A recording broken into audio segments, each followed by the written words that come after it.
বিসমিল্লাহির রহমানির রহিম।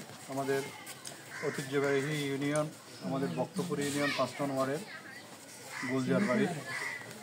আজকে এখানে ৭টি ঘর আপনার আগুন ধরেছে, বলার কোনো ভাষা নেই। এখানে এসে দেখলাম ৭টি ঘরের মধ্যে সব ঘরের মধ্যে একটি জিনিসও বের করতে পারেনি, এমনকি মোবাইলও।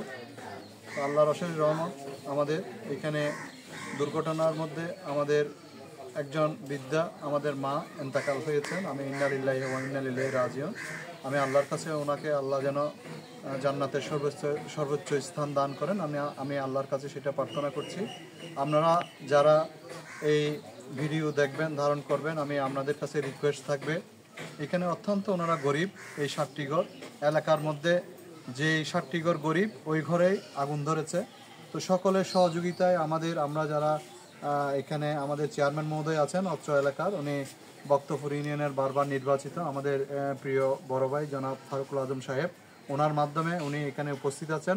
ওনার মাধ্যমে আপনারা যারা নীরবে দান করতে চান, আমরা যারা নীরবে দান করব, আমাদের যারা এলাকার ধনাঢ্য ব্যক্তিরা আছেন, আমাদের আর্থিক যারা স্বাবলম্বী আছেন, এই ৭টি ঘরে যেন আমরা সকলেই নীরবে হোক, আমাদের চেয়ারম্যান মাধ্যমে হোক, যেভাবে হোক, আমরা যেন সকলেই দান করি। এটাই আমি সকলের কাছে আমি আশা করব। আপনারা যারা দেখবেন, যারা ভিউয়ার্স, যারা এখানে এই ভিডিও আপনারা দেখবেন, আমি সকলের কাছে অনুরোধ করব যেন আমরা সকলে মিলে এই ৭টি ঘরকে আমরা যেন পুনরায় আবার স্থাপন করে দিতে পারি।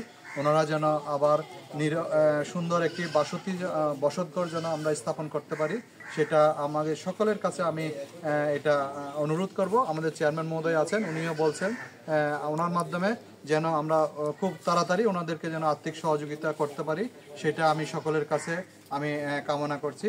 আমি আল্লাহর কাছে প্রার্থনা করি, হে আল্লাহ, আপনি এইরকম দুর্ঘটনা থেকে আমাদেরকে রক্ষা করুন, এবং যে ৭টি ঘর আমাদের আগুন ধরেছে অতি দ্রুত যেন আমরা ওনাদেরকে যে কোনো একটি সমাধান দিতে পারি, সেটি আল্লাহর কাছে আমি প্রার্থনা করে আমি সকলকে ধন্যবাদ জানিয়ে আমি আজকে যারা এখানে যিনি ইন্তেকাল করেছেন, আমি ওনার পরিবারের প্রতি শোক জানিয়ে আমি আমার বক্তব্য শেষ করছি। আসসালামু আলাইকুম ওয়া রাহমাতুল্লাহি ওয়া বারাকাতুহু।